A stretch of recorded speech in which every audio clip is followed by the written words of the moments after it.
Hello' everyone, সকলোকে স্বাগতম আন এটা নতুন ভিডিঅ'লৈ। এইটো ভিডিঅ'ত আজি আমি আলোচনা কৰিম ক্লাছ 9ৰ ইংলিছ ছাবজেক্টৰ মোমেণ্টছত থকা কমন কুৱেশ্যন এনচাৰ। অৰ্থাৎ তোমালোকৰ এনুৱেলি পৰীক্ষাত এইটো কিতাপৰ পৰা কি প্ৰশ্ন অহাৰ সম্ভাৱনা আটাইতকৈ বেছি, সেই কমন কুৱেশ্যন এনচাৰখিনি এইটো ভিডিঅ'ত আলোচনা কৰা হ'ব। চ' ভিডিঅ'টো আৰম্ভ কৰাৰ আগতে তোমালোকে এবাৰ দেখি ল'বা মোমেণ্টছৰ পৰা কি চেপ্টাৰ তোমালোকৰ পৰীক্ষাত আহিব। মোমেণ্টছৰ পৰা তোমালোকৰ মাত্ৰ 4টা চেপ্টাৰ আহিব আৰু 4টা চেপ্টাৰৰ ভিতৰত কমন কুৱেশ্যন কি হ'ব তোমালোকে ভিডিঅ'টি শেষলৈকে চাই থাকিবা, গোটেইখিনি পাবা। আৰু ইয়াৰ পৰা মই যিমানখিনি প্ৰশ্ন দিম তাৰে ভিতৰত তোমালোকৰ 99% প্ৰশ্ন তোমালোকৰ পৰীক্ষাত অহাৰ সম্ভাৱনা আছে। চ' তোমালোকে যদি চেনেলটো এতিয়াও ছাবস্ক্ৰাইব কৰা নাই ছাবস্ক্ৰাইব কৰি দিবা আৰু আগন্তুক দিনত তোমালোকৰ অসমীয়া, ছ'চিয়েল ছায়েন্স, বিজ্ঞান গোটেইকেইটা ছাবজেক্টৰ কমন ভিডিঅ' তোমালোকৰ 2 দিনৰ ভিতৰতে কমপ্লিট কৰি দিয়া হ'ব। চ' তোমালোকে চেনেলটো ছাবস্ক্ৰাইব কৰি চেনেলটোৰ লগত জড়িত হৈ থাকিবা, কাৰণ ক্লাছটো আপলোড কৰাৰ লগে লগে তোমালোকে ক্লাছবোৰ দেখি ল'বা, যিহেতু তোমালোকৰ পৰীক্ষাৰ আৰু বেছি দিন নাই। তোমালোকৰ এইটো চেপ্টাৰ আহিব দ্য এডভেঞ্চাৰেছ অফ ট'টো, কোনে লিখিছিলে? Ruskin bond. এই 2 নম্বৰ চেপ্টাৰটো আহিব। তাৰপিছত তোমালোকৰ আহিব হেপী প্ৰিন্স, এইটো 2টা। আৰু নেক্সট 2টা চেপ্টাৰ আহিব তোমালোকৰ এইটো এটা ৱেদাৰিং দ্য ষ্টৰ্ম ইন ইৰাজমা, আৰু এইটো 8 number chapter A house is not a home. এই 4টা চেপ্টাৰ আহিব তোমালোকৰ 6 নম্বৰ চেপ্টাৰ, 8 নম্বৰ চেপ্টাৰ, আৰু মই আকৌ এবাৰ কৈ দিছোঁ তোমালোকক 6 নম্বৰ চেপ্টাৰ, 8 নম্বৰ চেপ্টাৰ, আৰু ওপৰৰ 2টা চেপ্টাৰ তোমালোকৰ এইটো 2 নম্বৰ চেপ্টাৰ, চেপ্টাৰ নম্বৰ 2 আৰু চেপ্টাৰ নম্বৰ 5 ঠিক আছে। এডভেঞ্চাৰেছ অফ ট'টো, হেপী প্ৰিন্স হৈ গ'ল। এতিয়া আমি তোমালোকৰ চেপ্টাৰত থকা প্ৰশ্নখিনি আলোচনা কৰিম, কোনবোৰ প্ৰশ্ন তোমালোকৰ পৰীক্ষাত আহিব। তোমালোকে ভিডিঅ'টি লাইক কৰি দিবা। এইটো হ'ল তোমালোকৰ প্ৰথমটো চেপ্টাৰ পৰীক্ষাত আহিবলগীয়া দ্য এডভেঞ্চাৰেছ অফ ট'টো। ইয়াৰ পৰা কিন্তু তোমালোকৰ দীঘল প্ৰশ্ন এটা আহিব। চ' প্ৰশ্ন কি আহিব সেইবোৰ আমি সম্ভাৱনা থকা সম্ভাৱিত প্ৰশ্নবোৰ আমি চাই ল'ম। ইয়াত কিন্তু বেছি প্ৰশ্ন দিয়া নাই, মাত্ৰ 5টা প্ৰশ্ন দিয়া আছে আৰু ইয়াত এটা দিয়া আছে। এইটো নালাগে তোমালোকক, কিন্তু ইয়াৰ ভিতৰত কোনটো বেছি অহাৰ সম্ভাৱনা আছে।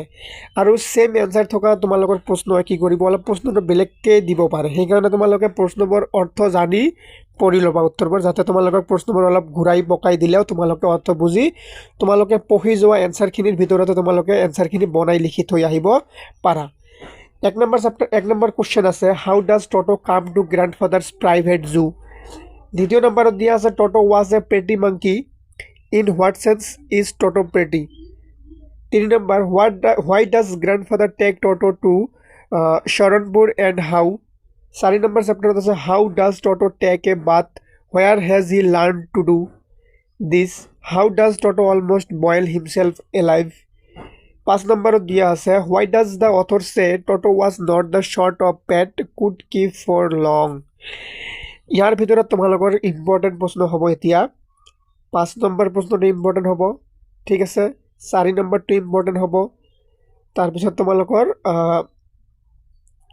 এই 2টা আটাইতকৈ বেছি ইম্পৰ্টেণ্ট, আৰু 2 নম্বৰ প্ৰশ্নটো ইম্পৰ্টেণ্ট হয়। এই 3টা আগত পঢ়ি ল'বা।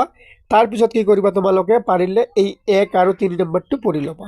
বেছি প্ৰশ্ন নাই, 5টা প্ৰশ্নই আছে, তাৰে ভিতৰত অহাৰ সম্ভাৱনা বেছি 2, 3, 5 থাকে, মাত্ৰ 2টা বাকী 1 আৰু 3, 1 নম্বৰ আৰু 3 নম্বৰটো বাকী থাকে। তোমালোকে যদি পাৰা এই 2টা প্ৰশ্নই পঢ়ি ল'বা। আৰু এইবোৰ চেপ্টাৰ মোৰ ক্লাছত কুৱেশ্যন এনচাৰ MCQ সুন্দৰকৈ ভিডিঅ' আপলোড কৰা আছে, তোমালোকে ক্লাছবোৰ চাই ল'বা, এতিয়াও সময় আছে। হৈ গ'ল এইটো চেপ্টাৰৰ ভিতৰত কি অহাৰ সম্ভাৱনা আছে। মই আকৌ এবাৰ কৈ দিছোঁ যে তোমালোকৰ 2, 4, 5 এইকেইটা আগত পঢ়ি ল'বা। এইকেইটা হোৱাৰ পিছত তোমালোকে সময় পালে 1 আৰু 3 নম্বৰটো পঢ়ি ল'বা, ঠিক আছে। মানে 2, 4, 5 অহাৰ সম্ভাৱনা বেছি। তাৰপিছত তোমালোকে কি পঢ়িবা, 1 আৰু 3 পঢ়িবা। এতিয়া আমি নেক্সট চেপ্টাৰটো চাম হেপী প্ৰিন্স। হেপী প্ৰিন্সৰ পৰা কি প্ৰশ্ন অহাৰ সম্ভাৱনা আছে সেইবোৰ বস্তু আমি চাই ল'ম। এইটো হ'ল তোমালোকৰ হেপী প্ৰিন্স।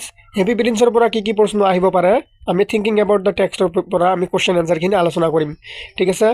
তোমালোকে চেনেলটো ছাবস্ক্ৰাইব কৰিবা। আগন্তুক দিনত তোমালোকৰ যিমানখিনি ছাবজেক্ট আছে গোটেইখিনিত তোমালোকে কমন ভিডিঅ' পাবা, সেইকাৰণে চেনেলটো ছাবস্ক্ৰাইব কৰি ৰাখিবা এতিয়াই, ঠিক আছে। থিংকিং এবাউট ইটৰ পৰা কি প্ৰশ্ন আহিব তোমালোকে দেখি লোৱা। মাত্ৰ 6টা প্ৰশ্ন দিয়া আছে। 1 নম্বৰত দিয়া আছে why do the courtiers call the prince the happy prince, is he really happy। 1 নম্বৰ প্ৰশ্নটো খুবেই ইম্পৰ্টেণ্ট হয়।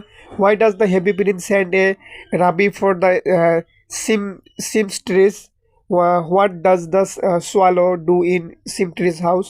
3 নম্বৰত দিয়া আছে for whom does the prince send the sapphires and why. 3 নম্বৰটো ইম্পৰ্টেণ্ট হয়। What does the swallow see when it flies over the city। 4 নম্বৰ প্ৰশ্নটো ইম্পৰ্টেণ্ট হয়। Why does the swallow not leave the prince and go to Egypt। Important. What are the precious things mention in the story why are they precious. এইটো 6 নম্বৰটো নালাগে। তোমালোকে কি পঢ়িবা ইয়াৰ পৰা 1 নম্বৰটো 3 নম্বৰ 4 নম্বৰ 5 নম্বৰ আটাইতকৈ বেছি ইম্পৰ্টেণ্ট, আৰু তাৰপিছত পাৰিলে তোমালোকে 2 নম্বৰ প্ৰশ্নটো পঢ়ি ল'বা 1 3 4 5। ঠিক আছে, এতিয়া আমি নেক্সট চেপ্টাৰটো চাম। তোমালোকৰ নেক্সট চেপ্টাৰত কি আছে, এইটো হ'ল তোমালোকৰ next chapter weathering the storm in Ersama. ঠিক আছে, ইয়াৰ পৰা কি প্ৰশ্ন আহিব পাৰে এবাৰ দেখি লোৱা। কি প্ৰশ্ন অহাৰ সম্ভাৱনা আছে। মোমেণ্টছৰ পৰা বেছি প্ৰশ্ন নাহিব, তথাপিও তোমালোকে ইয়াৰ পৰা দীঘল প্ৰশ্ন এটা দিব। 4 পৰা 5 নম্বৰ থাকিব। ইয়াৰ পৰা 2 মাৰ্কছৰ 2টা প্ৰশ্ন থাকিব, 2 কৰি 4 নম্বৰ হ'ল, আৰু MCQ থাকিব 2-3টা, শ্বৰ্ট কুৱেশ্যনছ 1 নম্বৰ 2-3টা থাকিব। মানে তোমালোকৰ 12 পৰা 15 নম্বৰ মোমেণ্টছৰ পৰা থাকিব।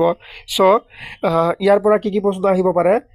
What havoc has the super cyclone wicked in the life of the people of Orissa? How has Prashant, a teenager, been able to help the people of his village? Very important question. How have the people of the community helped one another? তাৰপিছত কি কৈছে, why does Prashant and other volunteers resist the plan to set up institutions for orphans and widows? What alternatives do they consider? তোমালোকে 2 number 3 number আৰু 1 number এই 3টা প্ৰশ্ন পঢ়িবাই। তাৰপিছত পাৰিলে 4 নম্বৰটো পঢ়ি ল'বা। আটাইতকৈ বেছি ইম্পৰ্টেণ্ট 1 2 3, আটাইতকৈ বেছি ইম্পৰ্টেণ্ট আকৌ এবাৰ কৈছোঁ, আটাইতকৈ বেছি ইম্পৰ্টেণ্ট 1 2 3। তাৰপিছত তোমালোকে পাৰিলে 4 নম্বৰ প্ৰশ্নটো পঢ়ি ল'বা। ঠিক আছে, এতিয়া আমি নেক্সট চেপ্টাৰটো তোমালোকৰ চাম। নেক্সট চেপ্টাৰত কি আছে, এইটো হ'ল তোমালোকৰ শেষৰটো চেপ্টাৰ। মই তোমালোকক বাৰে বাৰে কৈছোঁ মোমেণ্টছৰ পৰা মাত্ৰ 4টা চেপ্টাৰ আহিব। আমি 3টা আলোচনা কৰা হৈ গ'ল, আৰু এতিয়া এইটো হ'ল 4 নম্বৰ চেপ্টাৰ, অৰ্থাৎ 8 নম্বৰ চেপ্টাৰ, আৰু আমি আলোচনা কৰা 4 number chapter A house is not a home. A house is not a home এই চেপ্টাৰটোৰ পৰা কি প্ৰশ্ন তোমালোকৰ পৰীক্ষাত আহিব পাৰে। আমি থিংক এবাউট ইটৰ পৰা প্ৰশ্নখিনি চাই ল'ম কি প্ৰশ্ন আছে। ঠিক আছে, বেছি প্ৰশ্ন দিয়া নাই, মাত্ৰ 5টা প্ৰশ্ন দিছে। ঠিক আছে, 5টা প্ৰশ্নৰ ভিতৰত কোনটো বেছি ইম্পৰ্টেণ্ট আমি চাই ল'ম। What does the author notice one Sunday afternoon? What is his mother's reaction? What does she do? দ্বিতীয় নম্বৰত দিয়া আছে why does she break down the tears after the fire? 3 number দিয়া আছে why does the author deeply embrace the text day in school? Which words show his fear and insecurity? 4 নম্বৰত দিয়া আছে the cat and the author are very fond of each other. How has this been shown in the story? Where was the cat after the fire? Who brings it back and how? 5 number দিয়া আছে what actions of the schoolmate sense the author's understanding of life and people and comfort him? ইয়াৰ ভিতৰত কি প্ৰশ্ন important এবাৰ সুন্দৰকৈ মই তোমালোকক কৈ দিছোঁ, ইয়াৰ পৰা তোমালোকে দেখি লোৱা। আটাইতকৈ বেছি ইম্পৰ্টেণ্ট প্ৰশ্ন 2 নম্বৰটো, তাৰপিছত তোমালোকৰ 1 নম্বৰটো। ঠিক আছে, 5 নম্বৰ what actions of the schoolmate change the author's understanding of life and people, এইটো নালাগে। The cat and the author are very fond of each other. How has been shown in the story where was the cat after. এই 4 নম্বৰটো, আৰু 3 number 1 2 3 4 এইকেইটা প্ৰশ্ন তোমালোকে এইটো পাঠৰ পৰা পঢ়িলে ছাফিচিয়েণ্ট হৈ যাব। ঠিক আছে, মই তোমালোকক আকৌ এবাৰ কৈ দিছোঁ, কুৱেশ্যনবোৰ ভালকৈ বুজি ল'বা যে কুৱেশ্যনৰ অৰ্থটো কি। কুৱেশ্যনৰ এটা শব্দৰ অৰ্থ বুজি এনচাৰখিনি পঢ়ি যাবা, তেতিয়া কি হ'ব পৰীক্ষাত এইটো প্ৰশ্নকে অলপ বেলেগকৈ কৈ দিলে তোমালোকে তেতিয়া নোৱাৰিবা। ছেইম প্ৰশ্নটো তোমালোকে পঢ়ি যাবা, কিন্তু প্ৰশ্নটো অলপ বেলেগকৈ দিব, কিন্তু উত্তৰ সেইখিনিয়ে হ'ব। তুমি যে এই 1 নম্বৰৰ প্ৰশ্নৰ উত্তৰ যিখিনি পঢ়ি গৈছা সেইখিনি লিখিলেই হ'ব, কিন্তু অকল কি কৰিব এক্সামিনাৰে অলপ কুৱেশ্যনটো অলপ বেলেগকৈ দিব, কিন্তু সেইটোৱে অৰ্থ ছেইম, এনচাৰো ছেইম, সেইখিনি লিখিলেই হ'ব। কিন্তু তোমালোকে যদি অৰ্থ বুজি কুৱেশ্যনখিনি পঢ়ি যোৱা তেতিয়াহ'লে তোমালোকে কি কৰিব পাৰিবা, ছেইম এনচাৰখিনি লিখি থৈ আহিলেও তোমালোকে ছেইম নম্বৰে পাবা। কিন্তু তোমালোকে কুৱেশ্যনটো অলপ বেলেগকৈ দেখিলে কি ক'বা যে নাই এইটো আমাৰ কমন হোৱা নাই, এইটো বেলেগ কুৱেশ্যন দিছে, এটা কমন অহা নাই। এতিয়া কিন্তু তোমালোকৰ HSLC পৰীক্ষা হৈ গ'ল, তাতেও ছেম সেনেকুৱা ঘটনা হৈছে, কুৱেশ্যনবোৰ অলপ ঘূৰাই পকাই দিছে, ডাইৰেক্ট তোমালোকৰ কিতাপৰ পৰা প্ৰশ্ন নোহোৱা যেন হৈছে। কিন্তু এই প্ৰশ্নটোকে অলপ ঘূৰাই দিব, অলপ দুটা এটা শব্দ সলনি কৰি বেলেগ কিবা শব্দ সোমাই দিব, কিন্তু অৰ্থ ছেম থাকিব। ঠিক আছে, সেইকাৰণে মই তোমালোকক বাৰে বাৰে কৈছোঁ, আগৰ নিচিনা বৰ্তমান নাই। তোমালোকে প্ৰশ্নৰ উত্তৰবোৰ কি কৰিবা, অলপ প্ৰশ্নবোৰ অলপ অৰ্থ বুজি পঢ়ি যাবা, উত্তৰবোৰ অলপ অৰ্থ বুজি চোৱাৰ চেষ্টা কৰিবা। ঠিক আছে, চ' মোমেণ্টছৰ পৰা ইম্পৰ্টেণ্ট বস্তুখিনি আলোচনা কৰা হৈ গ'ল। আশা কৰিছোঁ তোমালোকে ক্লাছটো ভালকৈ বুজি পাইছা। ধন্যবাদ। যদি এতিয়াও চেনেলটো ছাবস্ক্ৰাইব কৰি দিবা, যিহেতু তোমালোকৰ এই এনুৱেলি পৰীক্ষাৰ বাবে গোটেইকেইটা ছাবজেক্টৰ কমন কুৱেশ্যন এনচাৰৰ ইয়াতে পাবা তোমালোকে। আৰু কেনেকৈ দুদিনৰ ভিতৰতে তোমালোকে কোৰ্চ কমপ্লিট কৰিবা, সেইবোৰ ক্লাছ ইয়াত পাবা। চ' ধন্যবাদ সকলোকে।